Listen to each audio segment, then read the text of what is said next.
Tänään on tarkoitus antaa jumppapallolle kyytiä. Kyytiä annetaan sillä tavalla, että oma keskivartalo vahvistuu. Aloitetaan harjoittelu sillä, että laitetaan jumppapallo lattialle ja käydään istumaan pallon päälle. Ensimmäinen tehtävä on nostaa jalat irti lattiasta. Tarkoitus on keskivartalon lihaksilla yrittää pitää vartalota asento mahdollisimman hallittuna.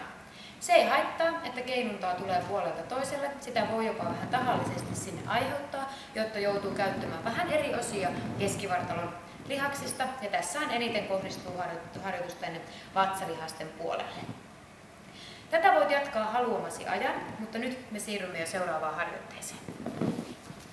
Pallo tuodaan edelleen alustaan ja tuodaan molemmat jalat sinne pallon päälle. Tämän näköiseen asentoon. Täällä on tärkeää muistaa kannatella päätä ja työntää yläselästä itseä hieman ylöspäin. Kokeile irrottaa jalkaa vuorotellen pallon päältä. Saat hyvän harjoitteen keskivartalolle, pakaralihakselle sekä selän syville lihaksille. Tehtyäsi tätä harjoitetta jonkin aikaa, voit siirtyä seuraavaan harjoitteeseen, joka menee näin. Pallo tuodaan vatsan alle tai polvet vatsan alle ja pallo seuraa siellä perässä ja ojennetaan jalat pitkälle suoraksi. Uloshengityksellä polvet lähelle rintaa, sisäänhengityksellä polvet suoristuu sinne taakse. Erittäin hyvä harjoitus meidän vatsalihaksille keskivartalon alueelle.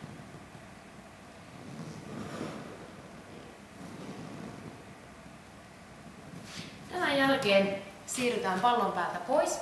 Käydään selimokuasentoon ja laitetaan pallo meidän jalkojen alle. Avataan kädet sivulle T-asentoon ja lähdetään viemään jalkoja puolelta toiselle, pitäen pallo siellä jalkojen alla. Tämän harjoitteen voi tehdä myös vähän vaativammalla tavalla, ottamalla pallon jalkojen väliin ja kiertämällä täältä jalkoja puolelta toiselle. Pyri pitämään hartiat lähellä lattiaa.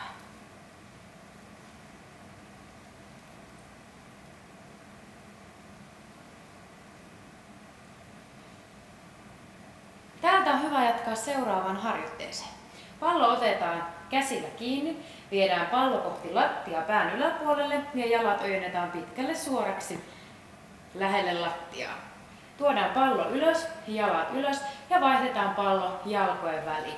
Kädet kulkee lattiaan ilman palloa ja jalat lähelle lattiaa pallon kanssa. Ylhäällä aina vaihdetaan pallo käsien väliin ja vuorotellen jalkojen väliin. Uloshengityksellä avataan, sisäänhengityksellä suljetaan.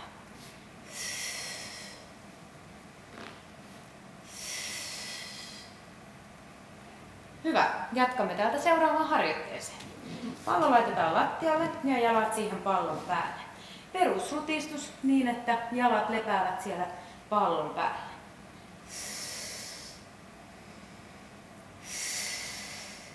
Jos haluat enemmän tehoja kylkilihaksiin, vinoihin vatsalihaksiin, voit tuoda toisen jalan pallon päälle ja ojentaa toisen jalan pallon viereen suoraksi.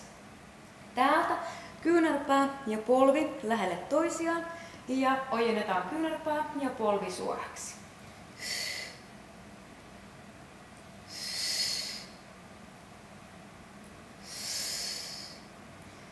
Voit tehdä haluamasi toistomäärän, jonka jälkeen vaihdat toisen puolen. Mutta me siirrymme jo seuraavaan harjoitteeseen. Tuo jalat pallon päälle ja tuo kädet alustaan. Nosta täältä lantio ylös, pidä hallittu asento ja tiputa peppu lähelle alustaan. Nosta lantio ylös ja tiputa peppu lähelle alustaan. Hyvä harjoitus pakaralihaksille sekä lantion alueen hallinnan harjoitus. Jos haluat lisää haastetta, voit kokeilla nostaa täältä kädet kohti kattoa ja vielä vaativampi, jos viet kädet kohti alustaa pään yläpuolella. Pidä huoli, että lantio ei tipahda alas, vaan jaksat kannatella lantion ylhäällä koko ajan. Kädet kohti kattoa ja kädet palaa alustaan, jonka jälkeen käytät pepun lähellä lattiaa. Nosta ylös, nosta kädet Ja jos pystyt, vie kädet vielä kohti alustaa, nosta ylös ja laske kädet ja lantio lähelle lattiaa. Tehtyäsi haluamasi määrän harjoitteita saat erittäin hyvän keskivartalon hallinnan harjoitteen, jonka jälkeen lopuksi on hyvä rentouttaa selkää laittamalla pallo vatsan alle, pyöristämällä selkä ja hengittelemällä täällä mahdollisimman syvään muutaman kerran.